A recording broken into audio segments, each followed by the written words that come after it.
Welcome to Relation Tales. Please like this video and subscribe Relation Tales. We're grateful for each and every one of you. Let us know where in the world you're tuning in from. We'd love to hear from you in the comments. Let's begin. It started with silence. Not the comfortable kind, the kind that wraps you in warmth after a long day, but the kind that presses on your chest, feels unnatural, and wakes you from the kind of exhausted sleep you only fall into when life has been quietly bleeding you dry. I blinked at the red numbers on the digital clock. 2:51 a.m. The bed beside me was empty. Cold. The sheets were still folded over the way Marissa always left them when she got up for water, but something felt off. Normally, she'd return in minutes. Her glass of chamomile was untouched on the nightstand. Half asleep, I pulled the covers off and padded down the hall of her Denver home. Bare feet grazing hardwood floors that still creaked in the corners where the contractors hadn't sealed things right. We'd been meaning to fix that for months. Then I heard it. Not whispers, not murmurs, not the creaking of floors or the humming of the fridge. Breathing. Low, rhythmic, intimate. I turned the corner into the living room, and everything inside me dropped. She was on the couch, knees bent, half naked, her back arched in a way I hadn't seen in over a year. And the man beneath her, he wasn't me. He was younger, tan, grinning like he owned the world. And she was laughing, softly, shamelessly, like she didn't just annihilate 13 years of marriage with one motion. I stood there for 5 full seconds, rooted like a corpse. You think I wouldn't wake up? I said, my voice louder than I meant it. She screamed. He froze. His hands scrambled for his jeans while her eyes widened in horror. Not guilt. Not regret. Shock. As if I was the intruder. Who the hell are you? I barked at the man as I stepped forward. Hey man, chill, he mumbled, still half-dressed. She said you were separated. I didn't let him finish. One clean punch. Square in the jaw. I felt it reverberate up my arm. He hit the hardwood like a dropped anchor, groaning. Marissa didn't run to me. Didn't beg. Didn't even try to explain. She dropped beside him, clutching his face, ignoring the husband whose heart she just ran a steak knife through. You're insane, she screamed. You just assaulted him. I could call the cops. I didn't yell. I didn't swear. I didn't cry. I simply walked to the closet, pulled out her old duffel bag, the one from our last trip to Aspen, and tossed it at her feet. Take your boyfriend. Take your lies. And get the hell out of my house. Our house, she hissed, rising. You don't get to make that call. I turned and looked her dead in the eyes. Not for long. Then I walked into the guest room, grabbed more of her clothes, and dumped them in a box. Her voice trailed behind me, pleading now, shaking. It was just a mistake, she said. Please, Tom. Please, don't throw us away. I shoved the box in her arms. You did that already. I just finally caught you in the act. As she helped the guy limp out the door, her mascara already smudged and her blouse barely buttoned, I knew something deeper than heartbreak had just snapped inside me. This wasn't pain. This was transformation. By sunrise, she was gone. I didn't sleep. I sat at the kitchen table with cold coffee in my hand, staring at the place where her purse usually hung by the door. My pulse was steady. My chest felt hollow, but not broken. Not anymore. Because something had shifted. Not just in the marriage, but in me. This wasn't heartbreak. This was awakening. At 7:02 a.m., I made 3 phone calls. The first was to Travis Harding, my old college friend and now a divorce attorney in Boulder. The second was to LockSafe Solutions, requesting a full rekey of the house and an installation of a smart lock system by that afternoon. And the third?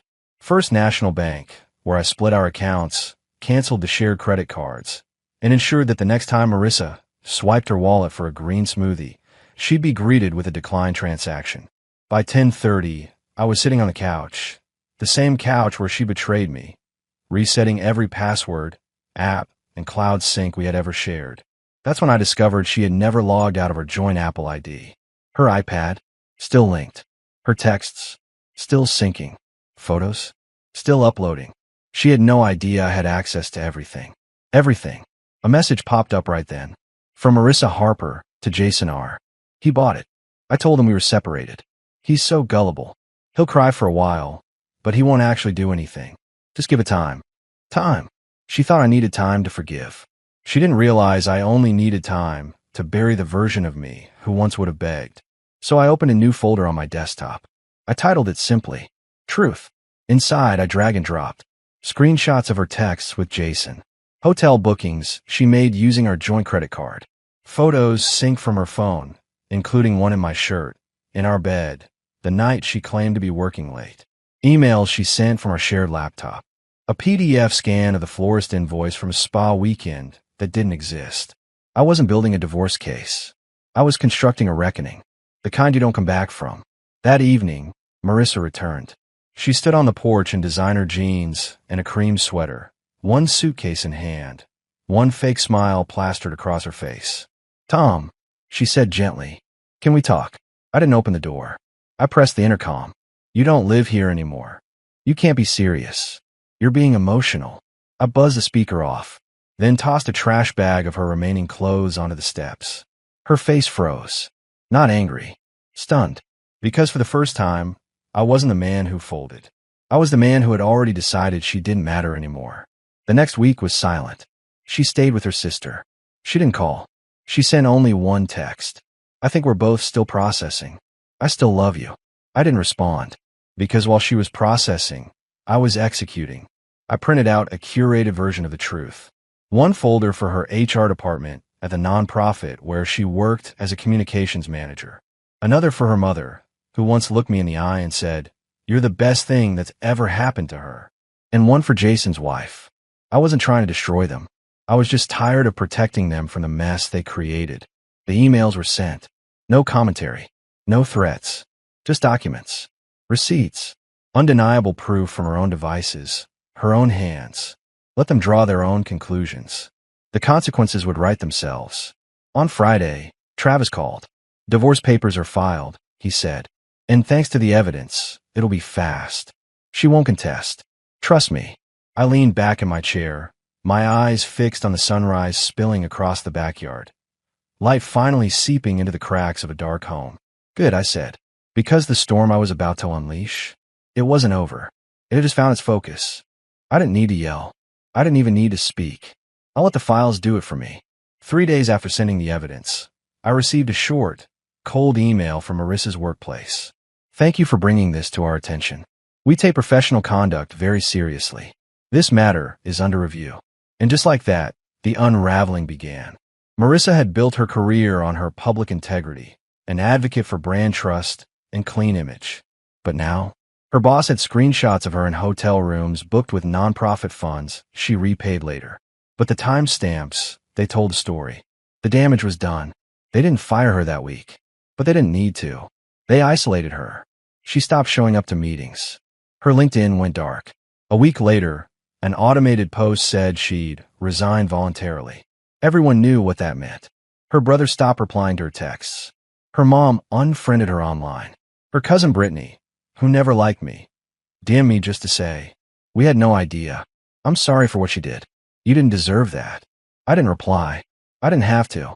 The world she curated, the perfect wife, the career woman, the social butterfly, was being sliced apart by a scalpel she handed me herself. And Jason? Oh, Jason's world shattered even faster. His wife, Danielle, called me 2 days after I sent the files. She didn't scream. She didn't sob. She just said, "Thank you for being braver than I was. He's out, and the lawyer's in." 1 week later, Marissa messaged Jason. Please just talk to me. We can get through this. I just need someone who understands." No reply. She tried again. "I need you. Everyone else abandoned me." And still, nothing. Jason, the man who grinned on my couch as he destroyed my home, vanished the moment the thrill evaporated. He blocked her on everything. He used her, then ditched her. Because cheaters never stay loyal to their accomplices. They just migrate. Meanwhile, I didn't throw a party. I didn't post online. I didn't even tell most of my friends. I just lived. I started waking up early again, drinking my coffee on the porch, reading, sleeping through the night, laughing at TV again. The peace wasn't loud. It was earned. And it only grew stronger with every desperate attempt Marissa made to rewrite her narrative. She posted quotes like, "Sometimes it takes losing everything to find yourself again." She blogged about healing after betrayal, as if she had been the victim. So I left one comment. Just one. On the post titled, "When the one you loved hurts you the most." You weren't hurt. You were exposed. She deleted the blog within an hour. But she wasn't done. She showed up to my house one Sunday afternoon. Didn't knock. Didn't text. Just sat in her car outside the driveway, watching the door. Motionless. 22 minutes. I timed it. Then finally my phone buzzed. Can we just talk? I don't want to end like this. Please, Tom. I put the phone down and stared at it. Not because I was tempted, but because I finally felt nothing. No hate. No rage. No love. No longing. Nothing. Just clarity. She had destroyed everything and expected me to rebuild around her wreckage. But I wasn't that man anymore. Back inside, I poured myself a glass of water, watched her drive off through the kitchen window, and said out loud to no one, "That's the last time she'll ever sit on my street." And it was. Because the next storm in her life, it was already forming, and she didn't even see it coming. Marissa didn't text again for weeks. Not after I ignored her outside the house. Not after I shut down her fake narrative with one simple comment. She was hoping the silence meant I was softening. But the truth was, I never felt more certain in my life. I heard from her sister first, Samantha. She called me on a Tuesday evening. "Tom," she said carefully, "I'm only asking because I'm worried about her. She's not eating. She's not working. I don't even know where she's living now. She left my place last week." I didn't interrupt. She says you ruined her. Sent stuff to her job, her friends. I just want to know what happened. I kept my voice calm. I didn't ruin her. I just stopped protecting her from the truth. There was silence on the line. Then a quiet, "I understand." And just like that, even her sister stepped away. That weekend, I saw Marissa again. At a grocery store. Alone. Hair tied up. Hoodie 2 sizes too big. Eyes sunken in like she hadn't slept in days. She didn't see me. Or maybe she did and pretended not to. She pushed a cart slowly, hands shaking as she reached for the cheapest canned soup. The same woman who used to mock me for buying generic brands. I didn't feel pity. I felt peace. She moved into a small studio apartment across town. Unit 8B, according to the forwarded mail that still occasionally came addressed to both of us. No couch. No car. She'd taken to public buses, walking in rain with a duffel bag slung over one shoulder. A neighbor later told me she carried her mattress up the stairwell herself. No movers. No help. No Jason. Just her. Her work. Unrecoverable. No nonprofit would hire her. The one she tried freelancing with quietly canceled the contract after someone anonymously sent them the same file I'd given her boss. Yes, it was me. No threats. Just facts. Her LinkedIn turned into a graveyard. All endorsements removed. Bio wiped clean. She updated it too. Exploring new beginnings. Open to opportunities. But everyone in her industry had already seen what she left behind. She started trying to influence again. Posting filtered selfies. Sharing daily affirmations. Pretending to be whole. But the comments dwindled. Her followers dropped. People didn't buy it. Because behind the healing journey posts, there was a woman gasping for air while drowning in the mess she made. Meanwhile, I was coming back to life. Slowly. Strongly. Quietly. I joined a local gym. Took up journaling. Went to lunch with coworkers who always assumed I was too busy because I'd always been cleaning up her emotional messes behind the scenes. I traveled to Arizona to visit my brother for the first time in 5 years. Started sleeping with the windows open again. And I realized something strange. I wasn't lonely. Because being alone and being lonely are two very different things. One night, I received a final email. Subject line, "Please read this, Tom. I know I messed up. I know I hurt you. I just want you to know I never meant for any of this to happen. I miss you. I miss us. I've lost everything and everyone. You were the only one who ever really knew me. Please, if you could just meet me one more time. I promise I'll explain everything. Just give me a chance to say in person." I didn't reply. Not because I wanted to be cruel, but because she already said everything I ever needed to hear the night I caught her on that couch. Every apology after that was just a performance to escape accountability. I deleted the email, blocked the sender, shut my laptop. Then I walked to the balcony, leaned against the railing, and let the night air wash over me. And for the first time in years, I felt weightless. They say time heals. I don't believe that. Time doesn't heal anything. Truth does. Time just reveals who people really are once the mask falls off and the applause dies down. And in Marissa's case, that mask didn't just fall, it shattered. A few months later, I ran into Amanda, one of our old mutual friends. She had been one of Marissa's biggest defenders back when things first exploded. When Marissa spun the story that I was controlling, cold, and emotionally unavailable. We crossed paths at a downtown bookshop. She looked at me like she didn't expect I'd show up somewhere looking healthy. Strong. Whole. Tom, she said softly, I owe you an apology. I just smiled. You don't owe me anything. No, I do. I believed everything she told me. I never even asked her side. I just assumed. I nodded. It's okay. She was good at pretending. She hesitated. She's not doing well. I heard she's working nights at some call center. Doesn't talk to anyone. Moved again. Quietly. I didn't say anything. Because what could I say? The person I once would have died for was now just someone I used to know. I didn't follow her story anymore. I didn't check her socials. I didn't ask mutuals. I didn't wonder. Because when someone burns the house down, you don't walk back inside to see if the floorboard survived. You let it turn to ash and build something better somewhere else. What surprised me most wasn't how fast she fell. It was how fast I rose. The nights I used to spend overthinking, I now spend in bookstores, in candlelit dinners with new people who asked about my dreams. I started dating again, slowly, carefully, with someone who didn't see love as leverage. Her name was Caroline. She didn't ask about my past in the first few weeks. When I told her eventually, she just placed her hand on mine and said, "Thank you for surviving." She didn't try to fix me. She just made sure I never had to shrink to be loved. Months turned to a year. The final court hearing came. Simple. Painless. One signature and it was done. My lawyer handed me the stamp papers. "Congratulations," he said. "You're a free man." But I wasn't celebrating. Because freedom isn't fireworks. It's walking out of a place that almost destroyed you with your head still high and your soul still intact. And knowing you didn't lose your humanity to gain your peace. Marissa sent one last message 6 months later. A voicemail I never responded to. But I listened once.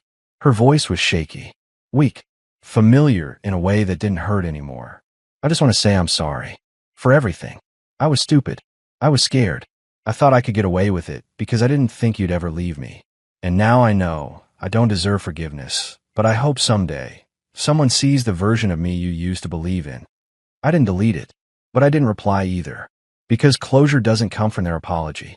It comes when you no longer need it. I don't tell this story to shame her. I tell it because someone out there is sitting in the same silence I once sat in, thinking they're too soft to leave, too broken to rebuild, too loyal to stop bleeding for someone who keeps cutting deeper. To them I say this. You don't need to destroy them. Just stop saving them. The rest will take care of itself. And me? I sleep deeply now.